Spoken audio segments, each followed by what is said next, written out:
Before the arenas, before the awards. This is b4Nashville Live. Have a question for our guest? Send it to us via Messenger. Here's your host, George Davis. Welcome back to Before Nashville, where we're introducing the country stars of tomorrow to the country fans of today. Tonight, I'm super excited to have this guy on for a lot of reasons, and we'll get into some of those here in just a bit. But in the meantime, we're also going to check out his newest single that he's just recently released, and we'll talk about that and play it as well. But it's Scotty Hasting. Scotty, how are you, man? I'm great, man. Thanks for having me on here. Hey, appreciate you coming on. I know that you're a pretty busy fella. I see you a lot on Instagram and your social media, and I try to keep up with you as much as possible. But it's sometimes kind of hard. I mean, I'm just trying to do the best I can, you know. Yeah, I actually saw you had some dates coming up too, and we'll talk about that a little bit later on where you're going to be playing. So if people are going to be in and around, they can go check you out as well. But to start it off, let's just talk a little bit about Scotty. I mean, where'd you grow up? You know, what were you into? Sports, girls, that kind of thing. I grew up in Northern Kentucky, and Cincinnati, Northern Kentucky area, literally right across the water from Cincinnati. I was into sports. Growing up, me and my brother have always been heavily competitive into sports, football, baseball, basketball, all that great stuff. Absolutely. Yeah. And then through high school, kind of with the sports being the focus, what happened after that? Did you go off to college? Were you planning on going to college? Yeah. I did the normal, well, maybe not normal, but in my group of friends and stuff, it was normal. Go for a little bit in college and then realize, I don't really know if this is what I want to do. And then, moved on from there, did a bunch of, random jobs and played a little semi-pro baseball and eventually joined the military. So there we go. Let me ask you a quick question because I'm really curious about this. I mean, I've read so many, like you've got, I'm going to list some of the, the major country artists that a lot of people know, but like Brett Young, you've got Chris Lane, you've got several of those guys that played baseball. And it seemed like they played baseball and then something happened that they got into music instead. What's the correlation with that? I don't know. I was never at that level to where, really baseball was going to get anywhere for me. Mm-hmm. I was doing a lot of, playing, not really doing anything else. And I wasn't making a lot of money. I wasn't really going anywhere with it. So it was just, eventually I had a calling to, join the military. So I did that. Absolutely. So how old were you when you went into the military? I was 22. I was actually old going in. It was weird because I joined basic training. I went to basic training and I was the old man, 22 years old and I'm the old man in the group. It was so weird. Most of the guys are going in at 18 and by 19 or 20, they're out of basic. And 18, 19. Yeah. And then it was so funny that like basic training is funny because I don't know how some of these guys got through life. Like there's just like these, there were some of them that just did some crazy stuff. And you were like, how are you still here? Like, how is it even possible that you're still alive? Like, there's no, like, those are the guys that always scared me, but they're the ones that are probably the ones you want in your corner out in the field sometimes. Absolutely. Absolutely. And I mean, with going to basic at that age and, 22 years old, what was your primary job in the military? And I know I was an infantryman. Thing for that. The MOS or the military occupation specific, whatever it is, specialty or whatever, military occupational specialty or something like that. MOS. I was an 11 Bravo, which is an infantryman. And it's what I always wanted to do. It was, everyone has their idea of what a soldier is and, what makes a soldier. And for me, it was someone on the front lines fighting. And that's what I wanted to do. Right. And we're kind of jumping into it a little bit early, so let me backtrack just a All right. minute here Yeah, because I absolutely. want to find out some other things first. Um, the music, when did that kind of come in? Was that, I mean, had you always grown up on music and Yeah, played? I mean, Or, I started singing when I was super young. I okay, was, yeah, I mean, from going to church with my mom and just like the praise and worship and singing and stuff like that, mhm, to even like hanging out with my dad in the car and listening to the Garth Brooks cassette, the Friends in Low Places cassette, just on mhm. repeat over and over again, and just singing along to every song. I've been singing and been in love with, Garth Brooks is what made me fall in love with country music. So, there's it's yeah, lot of great memories with singing and with, just growing up in a family that really enjoyed music. So That's always a good thing, especially if that's eventually where you wind up, because you want to have that background. But did you have any absolutely. kind of formal training in like music or voice or No, instruments or anything? no, unfortunately, no. I was in the band when I was in like middle school. But it was funny because I was in the band when I was in middle school, and I had a teacher or someone who was in charge of the boys choir through our middle school, and they were like, "We really want you. Like, you should come out." Blah blah blah. And I was like, "Nah, I don't want to do that. Like, singing silly. Like, I don't want to do that. Like, and now I'm like, man, I probably should have done that. Like, I don't know." But yeah. When you were in the band, what were you playing? I mean, what was your instrument Oh, of choice? I played trombone for like a year, and then I played trumpet for a year, and then and then I got too cool because I started doing sports more, and it was, Right. yeah, Can't, absolutely, kind of hard to think of, hitting a grand slam or taking out a guy, depending on what your role was in football. If yeah, whenever you're having to go home afterwards and practice trombone or something like that. absolutely, absolutely. Priorities, man. Sports became the priority. Absolutely. Right, right.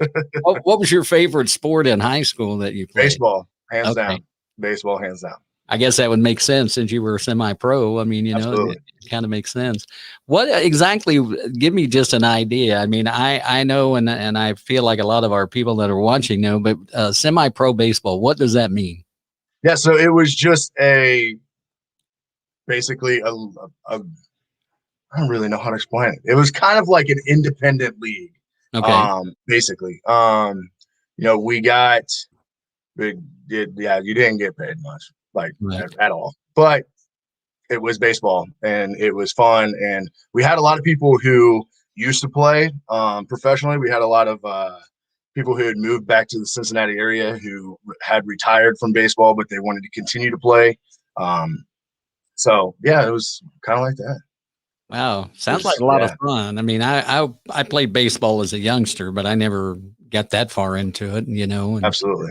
and so it sounded like it'd be a lot of fun. So, moving forward from there, getting back to the military now, your MOS, you said you were an infantryman, Yep. and that was a guy that you're the front line, you're the one everybody's shooting at first and foremost. Yep. Absolutely.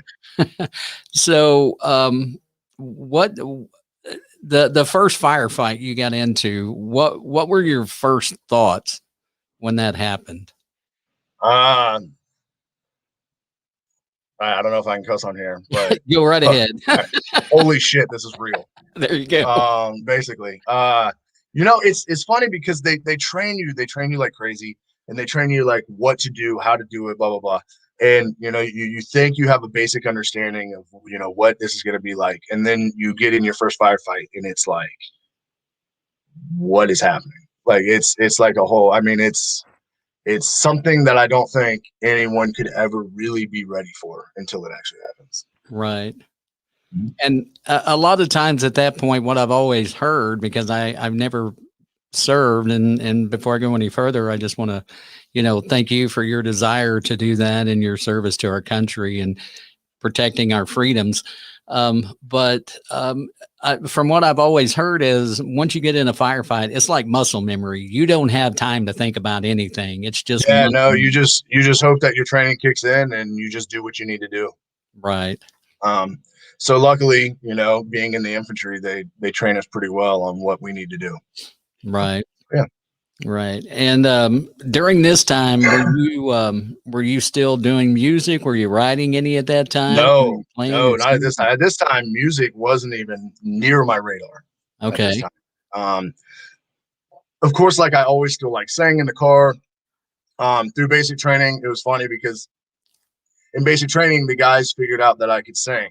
Hmm. So they would have like their moms or their dads or their, you know, their wives or whatever. They would have them send lyrics to songs to me, and then I would sing the songs. And it was like, what? Like, but yeah, it became a whole thing in basic training. Absolutely, Kind of became the base entertainment, so to speak. 100%. I mean, there was nothing else to do, so why not? Right. Right. And I mean, I've talked to several guys who are veterans, and they say pretty much the same thing, is you don't have a lot of time to do that, but once somebody finds out, then you don't have a lot of time not to do that. It becomes a whole thing, and they're like, "Hey, sing this song, sing this song, sing this song, sing this one." Yeah, and it's like, oh god, okay, Right. absolutely. So you your story is a very um harrowing story. Um, I watched it on Instagram. You have kind of a unique way of playing guitar due to your injuries, I and you were do. talking about that one day on Absolutely. Instagram, and I watched that. So, give us a background about what is the difference of the way you play and somebody else, and then Yeah, just kind of go forward into why and how and things like that. absolutely. So I it's actually easier for me to explain like why first. Okay. So I have nerve damage in my right hand. Um, so because of the nerve damage, I can't feel this hand at all. Okay. I can't straighten my fingers. They're always like this. So because of that, I can't do any like fancy finger picking like a lot of these guys can do. The only thing I can do is strum, which Mhm. in country music, that's fine. You know, that you don't need to be able to play anything fancy. Right. Um, but yeah, when I strum, I'm either just using my thumb to do it to strum like that, or I actually have I don't have one right here on my desk with me, but I actually have a piece that is Velcro. It's called Strumming Comfort. Um, and it's actually a Velcro piece that holds the pick on my thumb. And it actually holds it down just like if you were holding it with two fingers, except it just straps onto my thumb. And that's how I have to play. Unfortunately, like I can't play individual strings very well because I can't feel my hand and where it's at. Sometimes I'll miss some strings while I'm playing, and that's just part Mhm. of it. Right. But yeah, and that's literally how I have to play. Yeah, it's So, and all of that came about because of something that happened to you while you were deployed. absolutely. Um, So while I was in Afghanistan, I actually got shot on patrol. I got shot 5 times in the shoulder, 4 times in the hip, and once in the thigh. Um, so for a total of 10 rounds that went in and out of my body. mm, Um, and when I got shot in the shoulder, it actually basically destroyed my brachial plexus, which is kind of like a hand of nerves that go into your shoulder. Think of it as a hand, like each individual finger branches off and goes into different parts of your body with right. your nerves. And where it was hit, my hand and my arm was affected the most. Um, so now I'm stuck with this awesome claw hand, and I can't feel it at all because the nerves weren't able to reconnect back to the muscles in my hand and stuff. Right. Yeah, And the story that I remember you telling this, you were sweeping for yeah, IEDs yeah. and stuff. Mhm. Yeah, And so I was a Valen operator. It's called a Valen. It's a fancy name for metal detector. mhm, Um, but yeah, that's basically what it was. I was in front with the Valen, and I was sweeping for IEDs, and saw a guy standing behind a wall, and he just looked like a normal person who was looking trying to figure out what the heck we were doing there, because all of them try to figure out what the heck we're doing there. Right. And I saw him move real quick, and he was maybe 10, 15 yards from me. He was really close. And I saw him move real quick, and by the time I squared up to him, he had already started firing. So, yeah. Wow. Wow. Absolutely. That's just crazy. I mean, it's so, I don't think a lot of people understand. I don't want to say they don't understand what our servicemen and women go through when they're deployed, but in a situation like that, I don't think you can ever comprehend if you're not in that situation. Yeah. I mean, it's funny because me and my girlfriend have had this talk before, that it's people who have never been there, have a basic understand. They think they have an understanding and a basic idea of what it is, and they don't truly know. Being in that situation is so much more complex and so much more, intense than anyone could ever fathom. But people like to think that they have some type of idea. And it's not very accurate. Yeah, it's guys like you that really put a lot of that into perspective. I know like I said, I know you've told your story on Instagram because you had a lot of people asking you, Absolutely. and you said, I'm just going to clear this up for everybody. This is what happened. And you go through a lot of the different things that happened that day. And 100%. Yeah. I even have a diagram and everything. Yeah. So, and I watched it explains all in entirety. I was like glued, it was like, I couldn't turn away. It was just so. Well, thank you. I appreciate that. A part of me was, rooting that everything would turn out okay. But then the part of me is like sick to my stomach, knowing what you went through. Oh, yeah. Because you were pretty much knocking on, not to, quote a classic rock song, but you were pretty much knocking on heaven's door.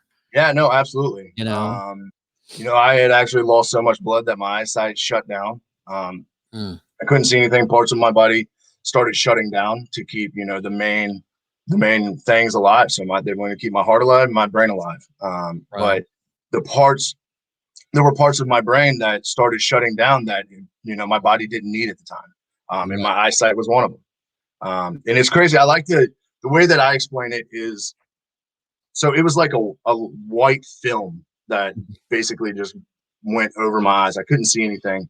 And so like you see it in like the movies, a lot of people talking about like, I see the light and don't go into the light, whatever, that stuff.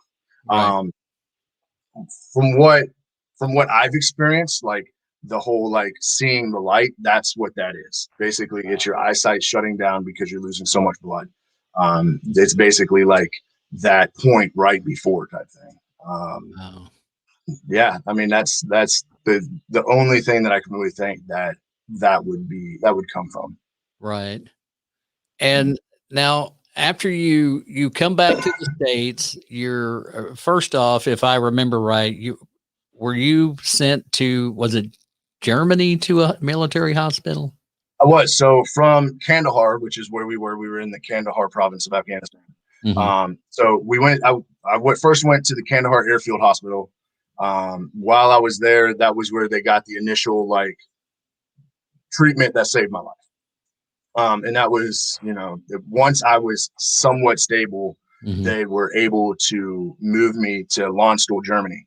But in between Landstuhl and Afghanistan, they actually lost pulse in my arm because there was actually a nick in my artery that they had missed. Oh. So because of that, they had to make an emergency stop at Bagram, in Bagram, which I believe is in like Bagram, Iraq. And so I don't remember a lot of this. I'm just going off of what I was told. So while I was in Bagram, they took a vein out of my leg and replaced the artery that runs from your heart down your arm. They replaced the artery with a vein, and they were like, "Oh yeah, the vein will grow to be an artery. It'll be okay." I was like, "Oh, okay, cool." And then finally, once I was stable from that in Bagram, then I was finally able to get to Landstuhl in Germany. Okay. And then from Germany, I went to Walter Reed. Right. And then one of the great parts of your story that I was listening to you on a podcast today, and I think it was actually yesterday and today. I think the podcast was HHUSA. HHA USA. Yeah, Yeah. absolutely. Yeah, those are good friends of mine. Absolutely. Was listening to that, and they were kind of going through, because while you're at Walter Reed, then that's where your physical recovery started. Absolutely. And you've always been into, I mean, growing up in Kentucky, you can't be from Kentucky or Missouri or even, Western Tennessee or Eastern Tennessee for that matter, and not hunt and fish and stuff like that. Yeah, for sure. Yeah. So yeah, you kind of had to refigure some things. absolutely. And yeah, it wasn't until I got back to Fort Riley, where I was originally stationed. And the reason why I went back to Fort Riley was because my guys were coming home from Afghanistan, and I wanted to be there. I wanted to make sure that I was there for when they got there. Then I could, see them. I missed them. We had lost a lot of people, and I wanted to be there. And while I was at Fort Riley, it was basically they gave me a list and they said, "Here are adaptive sports." And I was like, okay, let's try it. The Surgeon General of the Army was really pushing adaptive sports hard. It was a way for soldiers to regain that competitive edge that they had lost when they got injured. Right. So I was like, okay, I literally tried all of them. Some of them were not for me. Definitely not. There were some of them that were just kind of silly that were on there, but there were also some that I fell in love with. Sitting volleyball, which is a Paralympic sport. I fell in love with that. Right. Archery. I had never, so before this, I had never picked up a bow. I had never shot a bow. Even being from Kentucky, bows were out of my realm. I'd only shot firearms. I'd only shot rifles, pistols and stuff. I had only hunted with rifles and pistols. I'm only hunted with rifles. So it was bows were out of my realm, but I knew that they were for hunting, and I was like, heck yeah, man. I mean, I'll go hunting. I'll do that. So I went there, and naturally, I'm right-handed naturally. Right. So and if anyone's ever shot a bow, you have the release on the hand back here, and you pull it like a trigger. Right. Well, I can't feel my hand. So I launched 3 arrows straight into the ceiling, and the guy who was running it was like, "Hey, you need to stop. Stop doing whatever you're doing. Stop it." And the reason why was because I couldn't feel my finger. I had no idea where my finger was, and that it just kept hitting the trigger. So yeah, I eventually got to where I was like, no, I'm gonna figure this out. I'm way too hard-headed for someone to tell me that I can't do it. So I'm gonna figure this out. And then over time, with talking to the guy who was running it, who's now a really good friend of mine, Jesse White, and talking to him, it was basically well, if your hand is, not doing anything, how about we just switch to left-handed, to where you're basically holding the bow with this hand and you're pulling with this hand. That way you have all the control in this hand. And I was like, sure, let's give it a shot. Why not? And then I fell in love with archery. As soon as I started doing that, I started shooting a lot better. It became incredibly therapeutic for me. And it really got me through a lot of tough times, getting into archery. And, because for the 7 seconds that you're up at full draw about to shoot that shot, nothing else matters. And it was, it was incredibly therapeutic. Like I said, it was very therapeutic to have those 7 seconds at a time to where nothing else mattered. All the depression and the PTSD and all that stuff just disappeared. Right. Mm-hmm. Right.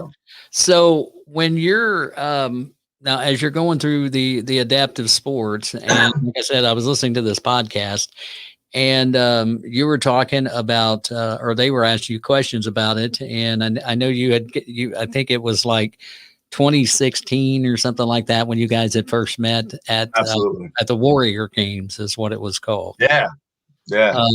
And that is that an adaptive sporting event for it's military?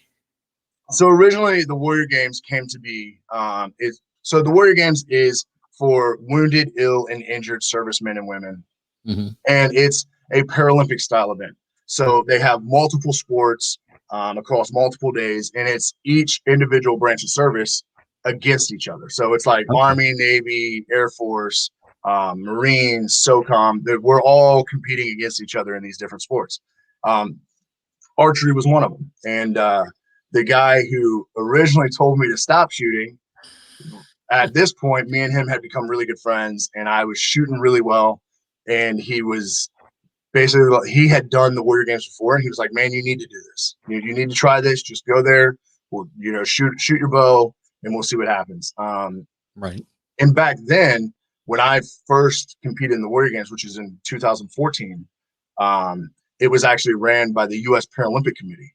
Okay. And the U.S. Paralympic Committee would take the Warrior Games, and they would put on, they would put on a show, and they would have all these events, and they would always have someone from one of the national governing bodies through whichever Paralympic program. So whether it be archery or track and field or sitting volleyball, whatever para sport that they have in that tournament or in that event, there is someone from the national governing body who represents the U.S. Paralympic Committee there. So it was a way for them to recruit. It was a way for them to recruit into the Paralympic programs. Right.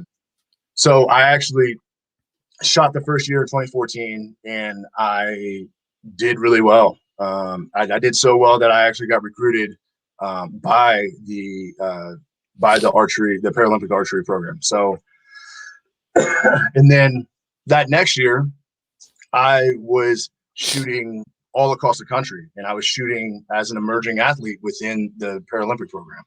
Okay. Because I had gotten recruited. So because of the fact that I had moved on from the Warrior Games into the Paralympic program, Jesse, the guy who first told me to stop shooting because I was so terrible, wanted me to come on and coach. So I had coached that next year. And then in 2016, when the HHA guys were there, I was a coach as well. So that was when we first got to meet them.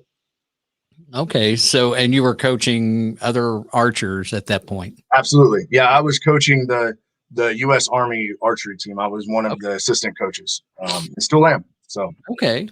Oh, wow. Cool. Yeah. And now through the coaching of that and everything, this whole time, I mean, you talked about how that 7 seconds would help with the PTSD and absolutely the emotions and everything that you go through, because we all hear about PTSD, but if you haven't suffered from it, you don't understand it.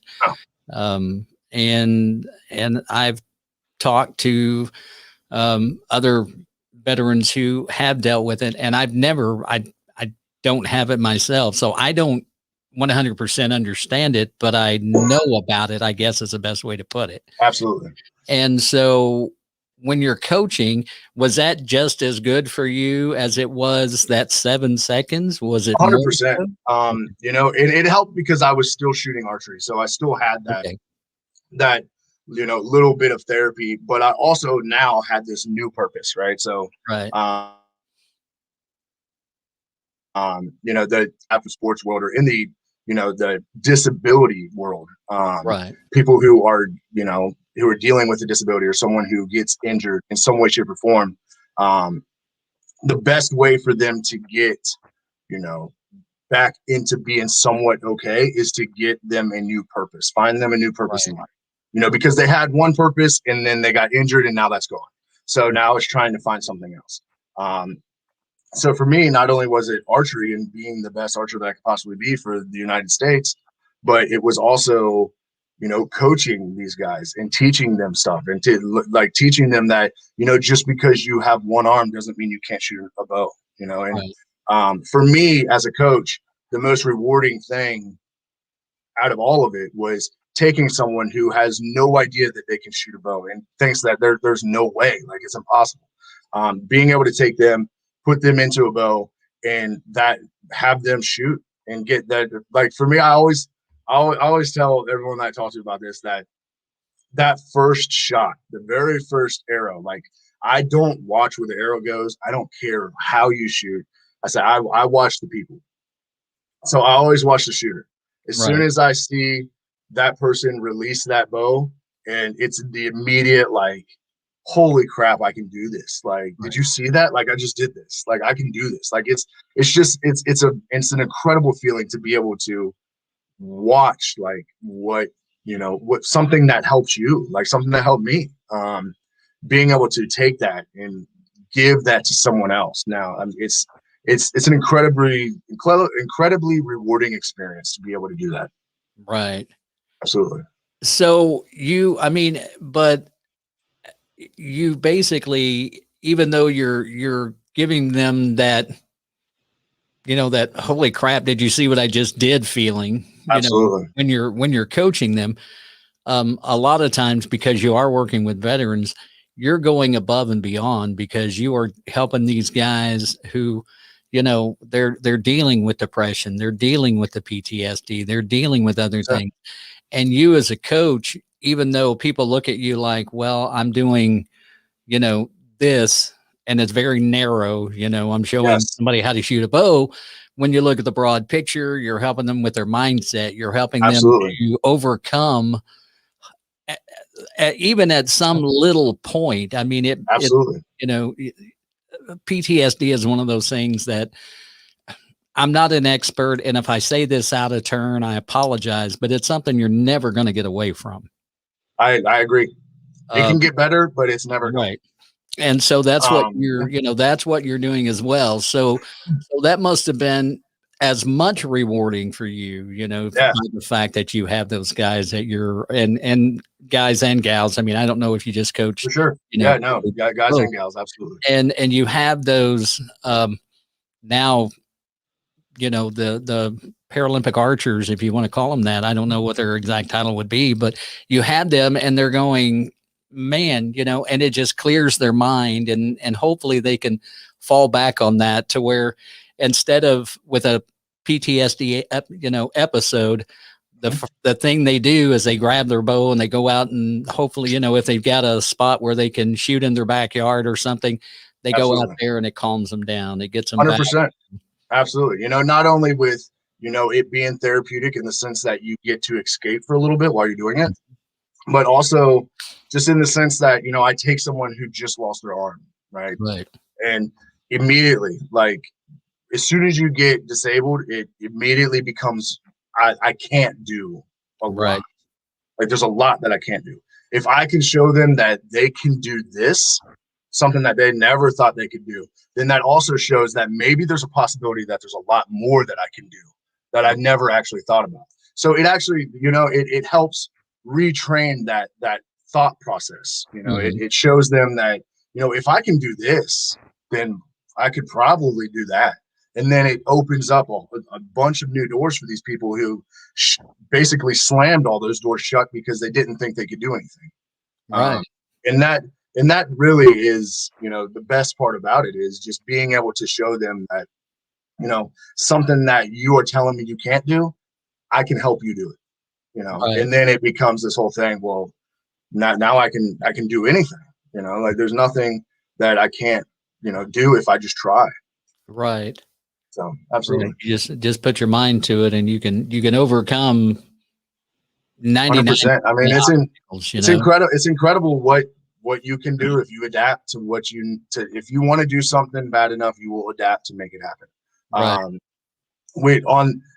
the U.S. Paralympic team, there is a guy by the name of Matt Stutzman who shoots with no arms. He shoots with his feet. Wow. And he has a harness that goes on his shoulder, and he uses his chin to activate the harness, but he holds the bow with his feet. So if he can shoot a bow, someone with one arm can do just about damn near everything. Exactly. So, absolutely. Now, I'm assuming, and this may be wrong for me to do this, but most of the bows that you're using, they're compound bows. Yeah, it's both. So we shoot compound and recurve. Okay. That's interesting. I mean, absolutely. I could just, to me, a compound bow it's more intimidating than a recurve. Yeah. because of all the gears and the string and Yeah, I mean, everything. absolutely. Until you see like what an Olympic recurve looks like and the distance that you have to shoot an Olympic recurve. Right. So it's funny because a lot of people are like, I'm going to shoot recurve. They have like kind of the same mindset that you do. Like they're like, it's a lot more simple. There's a lot less crap that's going on. Like, Right. and then, they get out to their first tournament and they realize that in an Olympic recurve archer is shooting 70 meters and a compound archer is shooting 50 meters. Well, now that compound bow doesn't look that bad anymore. Now it's like, well, hold on a second. Like that's like almost just shy of a football field. And this one's a lot closer. Like, hold on a second. But yeah, I mean, it's a lot of people have that, but actually shooting a recurve is a lot more difficult, and it's actually so. I always tell people like this: if they're like, I don't know what I want to do, blah blah blah. The way that I see it is the compound bow does the work for you, right? Compound bow is just jam packed with technology. Basically, you just have to hold it still and release it right, and it will go where it needs to go. A recurve bow has none of that technology. So you have to be perfect in your shot, in your form, the way that you make every shot. It has to be exactly the same every single time. So a lot of people have that same thought, they're like, oh, recurve's easier. But then you get into it and you're like, dude, recurve is so much harder. Like I actually shot recurve with the Paralympic program for a while, and then I injured my rotator cuff, so I had to go back to recurve or back to compound. But yeah, it's a lot harder, and you have to be a lot more precise and a lot more consistent when you're shooting recurve. I have a recurve, and that's probably why I don't use it much, because of my precision. I think I'm the kind of guy I would do like you, but I guarantee you the tip of that arrow is not going to be pointing at the ceiling. It's just going to go up. I'm just going to be strong. You're just going to go up and into the ceiling. That's awesome. But, absolutely. It is fun. I mean, I enjoy doing it. Absolutely. I don't, of course, we live in a residential neighborhood, so I don't get to get out in the backyard and do it very often, because should I miss? Yeah. I don't want to. Your neighbor might be upset with you real quick. Yeah. But so you're going through this, and this is really helping you out a lot. And then you get to where the music kind of steps in, and you get into writing. How long have you been writing music? Yeah. Honestly, I didn't start playing guitar. So I didn't start playing guitar or really thinking about music. So there's like steps to this. So the way that it worked out was COVID shut down archery. Archery was basically shut down. There was nothing happening. And at the time, I had a guitar, and I was like, I mean, I could probably learn how to play that, like I don't see why not, like I can use my thumb to strum and I'll be fine. So I learned G, C, E minor, and D, and which are the four basic chords for just about any country song. And I was like, hey, cool. Like I learned this. I G, C, E minor, D. I learned it. I got very comfortable with it. And then once I learned the G, C, E minor, and D, that was when I was like, I was playing it. I was getting really comfortable with it, and I wanted to write a song. I wanted to write songs. Like I'm in Nashville, the home of singer-songwriters. Like I was like, I want to do this. Like I want to try this. I wrote my first song called "Take This Chance," and it was for my girlfriend, and I sang it to her and played it for her, and she was like, it's really good. Like it's really good. You like, and her saying that and her like supporting me really gave me that confidence to be like, oh yeah, maybe I can do this. It's like maybe this is something that I can actually do. And then it just kind of took off from there. I wrote another song with that as well, because I learned like basic bar chords, and I was like, hey, now that I know these bar chords, I can play even more now. So I wrote a song with just bar chords, and I was like, heck yeah, man, I'm good to go. Like I got 2 songs. I can start going to writers rounds now. Right. And so yeah, I wrote that song, sang it to my girlfriend. It was for her. It was about her, and she was like, that's really good too. And I was like, man, I could probably do this. Like, why not? Like, what am I waiting for? Like, what? Right. Why not? What do I have to lose? Like, if I go and try and I go and I started learning songs, like I pulled up like guitar tabs on my laptop and on my phone and started learning songs and how everything's structured and stuff. And I eventually learned how to transpose songs. So the fact that, I can just change the key with a capo, and now it's like I could play any freaking song that's out there. Right. But yeah, I started doing that, and just having that support of my girlfriend and really, believing in me really pushed me to want to really get into this, get on stage. I had 2 songs, and I found a singer-songwriter competition called Nashville's Next Best of 3. Right. And they only required 1 at the time. And I was like, well, I got 2, so let's do this. I was like, why not? Like, I'll submit for it. Like, why not? Right. And that's something that, a lot of people think is crazy, but, at this point in time, like, I've almost died. Like life is too short, Right. why not? If this is something that I think I could possibly do, or something that I've always wanted to do, like, I'm going to try it, like, why not? Because at the end of the day, like, if I put it off and then one day I'm gone, like, I would have never had the amazing experiences that I've had, on stage playing down in Nashville and playing all these writers rounds and getting to meet people, that these amazing singer songwriters and stuff like that. And it's just, so yeah, that's just kind of how it started, and just, started writing more and more love songs for my girlfriend. And it just, I just became a lot more confident in my songwriting, and a lot more confident in my guitar playing. And eventually I was just like, you know what, I'm ready to start gigging. Like, I want to get out there. And I mean, 6 months into learning how to play guitar, I was on the singer-songwriter competition, Nashville's Next Best of 3, with the only 2 songs that I had ever written. And I was like, hey, why not?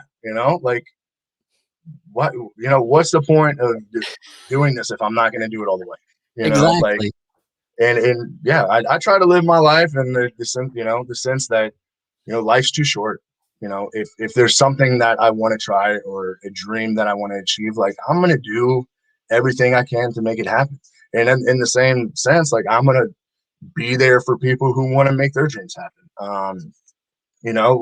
Whether it be, my kids, my family, my girlfriend, whatever they want to do, I'll do everything in my power to make sure that I can help in getting that for them. Right. So, like you say, life's too short, and there's no sense in living with regrets. You may 100%.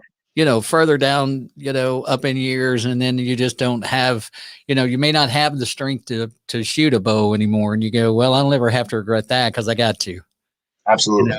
Or Absolutely. whatever. Now, who are some of your favorite, like, current country artists? Let's see. Current, man, I'm still a 90s country kid at heart, man. Okay. I still live in, there's just something about that generation of country music, man. It's just so good. I love Lee Brice, of course. Lee Brice is great. Brett Young has some great stuff. Riley Duckman's amazing.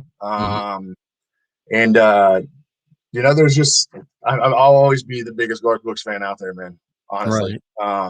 Garth Brooks is just the man. He really is. He's what made me fall in love with country music. And he's just, he has changed the way that country music is perceived. And he's done more for this, for us as artists, that a lot of people don't really understand he actually did. He made it possible for country music to be whatever the hell we want it to be. Right. You have Sam Hunt, who talks, most of his songs is talking. Right. I mean, who would have ever thought in a million years that would be, a way, and that's, I mean, he just, Garth Brooks paved the way to show people that, hey, you can make this whatever you want it to be. Right. And that's really the reason why I hold Garth Brooks in such a great regard, because of the fact that, he's just, he changed country music for the better, in the sense that, it's the perception, and now country music can be whatever we want it to be. Right. Rather than, having, rather than having the labels tell us what it's supposed to be, it's us saying, I want to do this, and it sounds kind of cool. And the country music community just jumps on it and they love it. So it's amazing. I think what Garth has done in the past for country and what he continues to do for it, because he took that time away, spent time with the kids and helping raise them and just all the stuff he's done along the way. But when he came back almost at the point he left off. 100%. People still loved him just as much as when he left. Exactly. And he's one of the most down to earth, humble guys. Yeah. I don't think if you meet Garth for the first time, he doesn't look at you like a stranger. Yeah. Yeah, I've heard that he treats everyone like he's known him for years. Yeah. I mean, by the end of a 5-minute conversation, you walk away feeling like you've known him for years. Yeah, absolutely. He's just so open and honest. And I think that, I think there's a lot of that's missing with some artists nowadays. Luke Combs is another one of those guys. He knows where he came from. Absolutely. And there are those that are like that, and they know where they came from. Riley's another one. He knows where his upbringing is, and he's such a super cool guy. Absolutely. So I just see a lot of that, and then I see some of these artists where I get the opportunity to meet a lot, and some of them are great, and some of them, they don't care whether, my day job is radio, and they don't care if I work in radio during the day or what. They're just, for sure. They're just kind of standoffish. Absolutely. Yeah. But, it's incredible. Like, Garth showed that, he's the greatest country music artist of all time. He really is. The numbers don't lie. He really is. He basically took country to a worldwide stage, and it was, honestly, he's a great artist. He writes great songs, but a lot of it was, the fact that he was a performer and the fact that he went out of his way to be there for the fans, to make sure, he is hands down the pinnacle of what every artist should be when they think about connecting with fans. Oh yeah. And then also him taking time off. This dude is at the height of his career. Yeah. Height of his career. He showed everyone that it is okay to put your family above everything else. Right. And how many artists can you say would actually do that? Right. And this guy is the greatest country artist of all time. And he took a break so that he could be there for his family. It's amazing. Yeah. And he's one that I will always respect him for that, and just his humbleness and his, his down to earth feel, Absolutely. And it's just really super cool. But, you've got a song that, how long ago did you release? I released it May 28th, actually. Okay. Yeah, not too long ago. Been a little over a month now. Yeah. Just a couple of days over a month, actually. Yeah, absolutely. And so I've got it queued up here and ready to go. And this is called Truck It. I'm going to play it. We're going to come back and talk a little bit about the backstory of that. Then we got another couple of things we're going to talk about real quick. Something that you've just recently become involved in that I'm connected to, and I'm super excited to talk to you about that.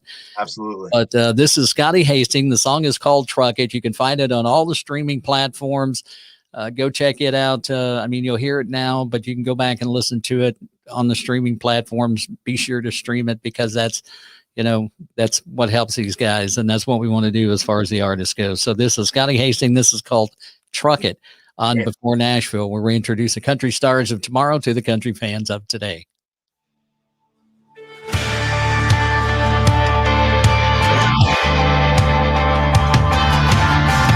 Do you haul some 2x4s to mend the fence after a storm? Get a day's worth of hay where the cattle graze, some red dirt on the floorboards, you truck it.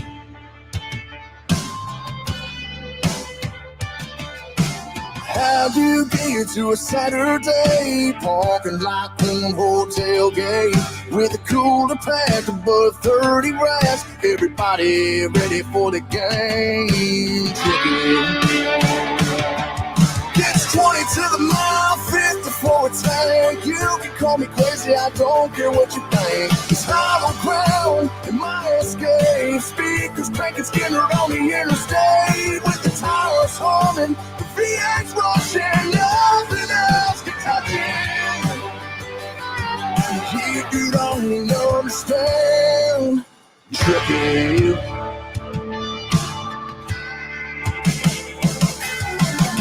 School at 9 a.m. It's where my girl sits on the weekend.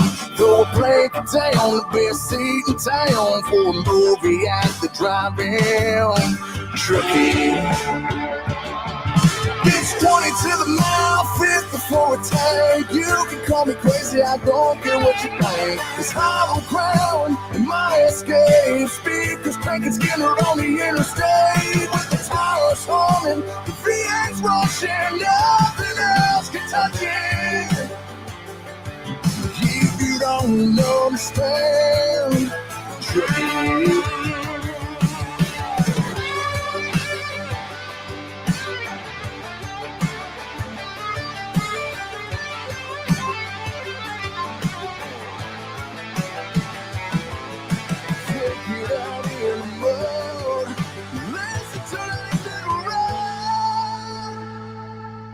It's 20 to the mile, 50 for a tank. You can call me crazy, I don't care what you think. It's hollow ground, it's my escape. Speakers cranking Skinner on the interstate with the tires humming, the V8's rushing, nothing else can touch it.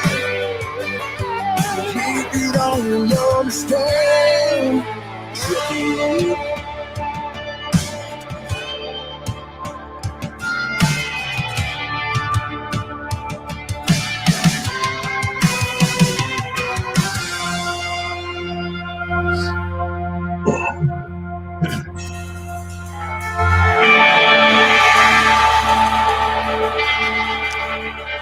All right, that's called Truck It from Scotty Hasting on b4Nashville, introducing the country stars of tomorrow to the country fans of today.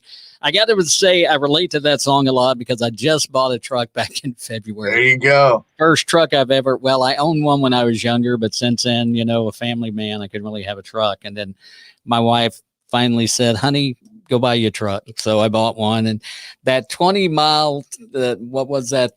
20 to the gallon, 20 to the mile, 50 for 20 a tank. to the mile. Yeah. That's it. That is so true. For real. Absolutely. But I love it. I wouldn't trade it. I mean, I really, it's a 2014 F-150 and I love it, man. It's absolutely. And of course, you know, my wife gardens, so she's found all kinds of use. Absolutely. So where did the idea was that, tell me a little bit about the backstory of the song. Was that a solo write? Did you write that with somebody, or? I actually wrote it with two of my friends. So before Truck It, like I said, I had written a lot of songs for my girlfriend. There were love songs and there were slow songs. And I was, you know, I still write their songs. I mean, because there's, you know, that's where my heart is right now, you know, and I love writing songs for her, about her. It means everything to me. But I met with Jake Partial and Liam Slater. Jake Partial is a producer out here in Nashville, and Liam Slater is another singer-songwriter. And I went in and I was like, he was like, you know, what do you want to write? You want to write something slow? And I was like, no, I already have that. Like, I'm good on the slow stuff. Like, I don't need, I appreciate it, but I really want to do something that's out of my league, like something that I've never really done before, something that's a little bit more Southern rock, a little bit more in your face, roll the windows down, turn it up, kind of more like anthem-y. I want to do something like that. And he was like, cool, let's do it. He's like, you drive a truck? And I was like, yep. He's like, all right, let's write a song about trucks. I was like, all right, cool, why not? And yeah, Truck It came to be. I mean, it was definitely all three of us put in some work on that song, but it was, you know, it was great. Yeah. Yeah. It's, you know, I got to say this. I work with another artist, and we just released his song first part of June to radio, just started pushing it out to radio. And I sent it to some friends of mine who are in Nashville. Yeah. And they work with artists and they're promoters. And I asked them, I said, what are your thoughts on the song? And one of the things that they told me that just really stuck with me, because I was just like, that's country music. It's like, well, it's definitely a country song. It talks about trucks. It talks about, the girl and all that. And that's what it is. I mean, it's like David Allan Cole said, he didn't write the perfect country and western song because it didn't talk about trucks, didn't talk about mamas, didn't talk about prison. Absolutely. Which nowadays the prison's not as high a priority as it was. Not back then. Yeah. But as dogs, and that kind of thing. And so I'm like, that's a part of country music that has never changed since, you 100%. Never even called me by your name. It's like trucks have always been a part of it. Absolutely. And I love that, if you listen to, some pop music, the majority of the things they talk about are Bugattis and Lamborghinis and stuff like that. Stuff that even if I had the money, I wouldn't own one. I mean, I'd buy a Ferrari. I'm not gonna lie. Yeah, I might go for a Porsche. I'm not gonna lie. I've always wanted one, but a Bugatti I would never take because they sit so low to the ground. I'd feel like my backside was dragging. Oh yeah, I'm 6'4". I would suffer every time. But you know what? If someone wanted to give me a Bugatti, I'd take one. Yeah. If you want to give me, go right ahead. But I'm not spending money on it because I can buy a nice truck for a lot less. And but I mean, it's just a part of it. Mm-hmm. But absolutely. I mean, it's the song to me. It's again, like you said, it's kind of got that anthemic feel to it. Absolutely, where it's a good summer. Crank the windows down, crank it up, roll the windows down, blast it out of the speakers, and if you got them to where you can put them in the bed of the truck, and turn it up even louder is kind of my absolutely. Yeah, we wanted to write. So once we wrote the song, we wanted to be sure that it was out during the summer or before summer. We wanted to make sure that it was like it could be a good summer song that you would really like listen to, or you would hear like the good old boys driving down Broadway in Nashville with it cranked up. Like we wanted to give people the opportunity to really hear this song in the way that we had brought it into the world, which was kind of just having that anthem style feel and kind of just having that, that where you can turn it up and everyone in the truck just screaming it, so we really wanted to do that. But yeah, I mean, it's a fun song. It's funny because me and my girlfriend talk about it all the time. She loves the song. But I never thought in a million years that I would be, one of those artists that writes a song about a truck. I drive an F-150 also, but I've never thought that I would be one of those artists that's like, hey, I'm gonna write a song about truck. But once we actually wrote it, and it was just like, man, this is a fun song. Like it's a fun song. And yeah, me and my girlfriend joke about it all the time. Like, I didn't think you wanted to write a song about trucks. Like it was like, yeah, okay, yeah, you're right. But yeah, I mean, it's a fun song. It really is. It's like I didn't, but it works. Yeah, I mean, I never thought in a million years like I'd be one of those artists. But hey, it's a great song, Right. And I think, you can, I'm not taking anything away from what you've already written, where you said, hey, I've already got all the slow songs. Absolutely. And there's nothing wrong with a good slow love song, an ode to your wife or your girlfriend or something like that. Absolutely nothing wrong with that. 100%. But sometimes, you just gotta have that. Yeah. And I hope your girlfriend's not even watching. If she is, she is 100% she's watching. Absolutely. I'm going to get myself in trouble, but guys got to have fun. No, she definitely knows.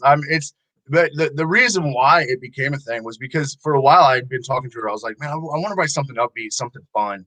And I had the opportunity with, having, Jake and Liam there. I mean, these guys have written stuff and Jake has produced some stuff that's really great. And, this type of song, Truck It, was completely out of my wheelhouse. Like I knew love songs. I knew how to write them. I knew how to structure it. I knew that, like, that was my world. And this was an opportunity for me to expand that world, and having them there and being able to, like, pick their brains and kind of figure out, like with Jake, like figure out how all the instrumentation is going to work and how everything's going to fall together.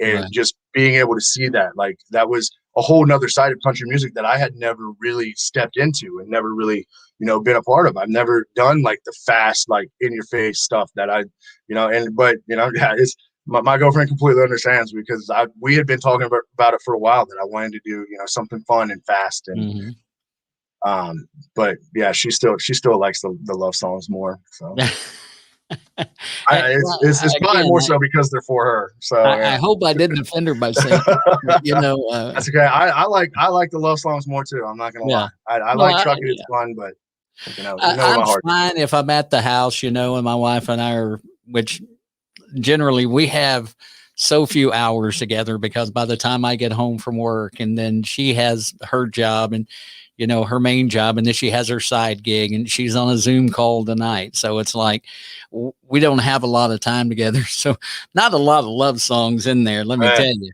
But like, if we're, cruising down the highway, like last weekend, we were going up to St. Louis, and just, I'm deaf in one ear, literally. And so I have to have it up a little bit louder. Yeah. But she always tells me, you only say that because you like it loud. Absolutely.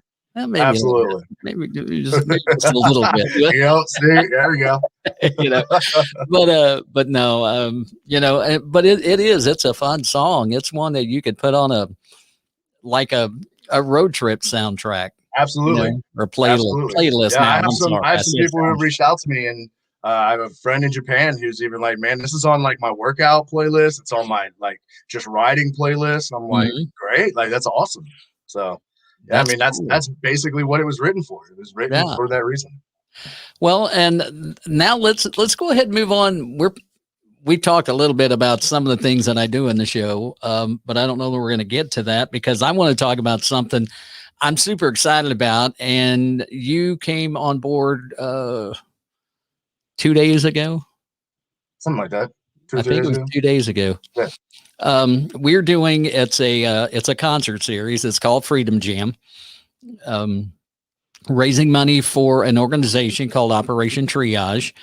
For those that are listening that may not be aware, Operation Triage they do a lot, and I kind of probably don't put as much into everything they do, because they do so much, but they help out veterans, first responders, active military families with housing and home improvements and so much more. I mean, that's just the primary focus, but there's so much that they do.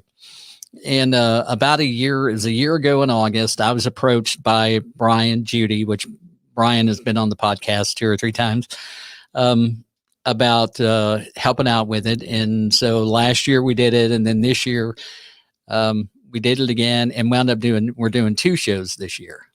That's awesome. And so we have one in St. Louis. We have one at the camp in Lake Wapapella, Missouri, which is down like it's like probably 25 miles, if that far, from the Arkansas border. Yeah. But it's a gorgeous place. The camp is a phenomenal place. And Scotty agreed a couple of days ago, because we had some timing things that we thought we had to work out, and then time opened up, and we thought we can add another artist. So Scotty was the first one we went to, and we said, hey, would you be interested? And you accepted. And so you're coming down to Lake Wapapello, and that's going to be on September 25th. Yes. And it's called The Camp. And it'll be fun. I'm actually playing a banquet on the 23rd, and my whole family's going to be here, including my girlfriend. So we're all coming down. Oh, wow. That's awesome. Yeah, it's going to be a lot of fun. It's an all-day affair. We have one and I have to throw out for the St. Louis show, which is August 28th. And they're both all-day concerts. And it is independent country music artists. It's people that you're not going to hear on your radio 4 times within a 3-hour time span. Absolutely. It's not the Lukes, the Kennys, the Jasons, the Garths of the world. These are the people that are struggling to get, and I say struggle because it is a struggle. Absolutely. For every new artist that walks into Nashville, there's 50 more sitting over there waiting. Yeah, for sure. Two of my good friends are playing as well, so it'll be fun. Who else? B.D. James and Brandon Davis. Oh yeah, I wrote a song with Brandon Davis. I think Brian told me about that, and then the guy that I was talking about that I work with, he and Brandon have also written a song. Yeah, Brandon's great, and he has some great stuff. Yeah, and it's going to be fun because Jared's going to be at that show too. So the four of you guys get together, and there's no telling what could happen. Let's do it. It could be a massive jam, Hey, heck yeah, I'm in. But we've got 13 artists now. Well, we're back to 12 because we had a band pull out, and we're looking to see what we can do there. But we'll have 13 artists there. We had 13 at St. Louis. So, and tickets for the St. Louis show are $30 for general admission. They're $50 for VIP, which I think the VIP may be closed right now. And I don't know if Brian's watching, but if he is, he'll let me know. I know we were about to do the cutoff on the VIPs. The camp tickets are $25, and then VIPs, I think on those are still going, but they're $45 for VIP. And we basically, if like we bring in sponsors to cover our bottom lines, and then all the ticket sales we get back to Operation Triage to help them, because they're a 501c3. They don't have any kind of funding primarily other than donations, and so this is helping them out for what they do. And it's just a great organization. OperationTriage.org. You can go check it out and read more about it. But this is going to be, like I said, it's going to be Saturday, September 25th. And Scotty's going to be there. Brandon's going to be there. Biddy's going to be there. Yeah. Taylor Austin Dye coming. I think everybody on that bill but two are from Nashville. Heck yeah. And we have a band from St. Louis called Whiskey Rebels that's coming down. And then Jared, who is originally from Perryville, where Chris Jansen, I hesitate to throw that out a lot of times, but because I don't want it to be known as, Jared's from Jared's from Perryville, and just happen to share the same hometown. Absolutely. But it's going to be a blast. I think we've got, we're going to have acoustic acts, and then we're going to have full bands. I'll be rocking it acoustically. So yeah, but man, I'm telling you, acoustic between. I know with you, and I mean, all of our acoustic acts are good. Like I said, we've got Taylor Austin Dye, Stephanie Ryan, Betty's coming, Brandon, Stephanie Nash. I feel like I'm forgetting an acoustic act in there somewhere. And I know I am. But then we have Aaron Cosgrove, who just moved to Nashville from California. Sarah Faith, who's in Nashville, October Rose, they're out of the Philadelphia area. Jared Miller Holler, who's our headliner for the night, and they're out of Nashville. It's going to be a blast. You got to get tickets for it. I'm just telling you, you got to get to, they're $25. If you can find an all day festival for $25, let me know where it's at. For real though. Absolutely. And if you want to bring 10 people with you, we have a couple of gazebos that you get. I mean, these are like the VIP treatment. You get, you're the only 10 people that can go in and out. And we've got those on there too. Eventbrite.com /Freedom Jam or Freedom_Jam_SEMO. If you just go to Eventbrite.com, look up Freedom Jam 2021, it'll give you all the info. But go check those out because it's going to be a lot of fun. And I can't wait to see you there because, like I said, I found you. I saw your post about your explanation. I'd been following you for a little bit, and then I saw that, and I thought, I'm going to have to watch that. And I waited about 2 or 3 days. Yeah. crap, I can't find it. Absolutely. And then I posting could new remember your stuff first name, and I couldn't remember the last one at that point. And I'm like, okay. So I just searched, and it popped up, and I started watching it. And then I've been, following ever since, and just kind of watching and stuff. And I appreciate it. I mean, you're probably in the last 3 days, I've had 15 of the streams on Spotify are mine. So because I just listened to the song over and over. Please continue to do that. I definitely will. I'm glad you enjoy it. Like I said, I'm going to have to develop a road trip playlist and put it and some other songs on there and just start playing that, because I have about a 30-minute commute to and from work every day. Oh, yeah. Perfect for a good amount of songs. Yeah, 30 minutes, I can get 7 or 8 songs in for sure. So as you know, I sometimes conduct business on the road, talking on the phone and stuff, but I try to listen to music as much as possible. So go check out Scotty on Instagram, Facebook. Are you doing the TikTok thing yet? No, not yet. Okay. I hesitate to ask because a lot of people aren't. Not yet. I mean, but, people I keep talking to, podcast hosts and other singer-songwriters, and they're like, man, you need to, it's a great way to get following. And I'm like, it's not there yet, man. I don't know. The odd thing I've noticed about TikTok is, and because it's such a new platform, I think is the biggest thing, but I see more independent country artists that have more followers than a lot of the A-list guys. Yeah. Absolutely. I saw 3 or 4 today, like 80,000, 88,000. One Crazy. was 100 and some thousand. I'm going, where do they come from? Yeah, absolutely. And that's what's so cool about it. And that's one of the things that I actually have TikTok for the podcast. I don't do very much with it. I need to do more, especially with, Freedom Jam coming up, because I think if we could connect with a lot of the fans of all these artists, then we could really, have a great show. I do know that Truck It's on TikTok. I'm not, but Truck It is. It is. Yeah, it is. It absolutely is. Wow. The distributor that I went through to distribute it actually put it up on TikTok. So yeah. Well, I'll have to remember that. Next TikTok I do, I have another obligation I have to get out of the way first for TikTok, and I let my mouth overload my butt. And so I got to do that one. But the next one, I'll do one of washing the truck, and there you go. Love that. Love that idea. Either that or just going out mudding, which I haven't done yet because I've got to do it at least once. I just haven't got to do it yet. Absolutely. So we'll have to. I think my daughter, she borrowed it one night, and she may have done that. Hey, I don't know. It came back a little bit dirtier than what she left with it with. I know that. Probably.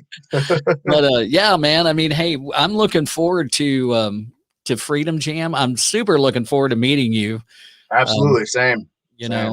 And hanging out and hearing music and knowing that, I remember hearing that you and Brandon had written a song together, and you and Biddy in there and Brandon and I'd like to see, Jared with you guys, and who knows, the 4 of y'all may get together and write the next big country song.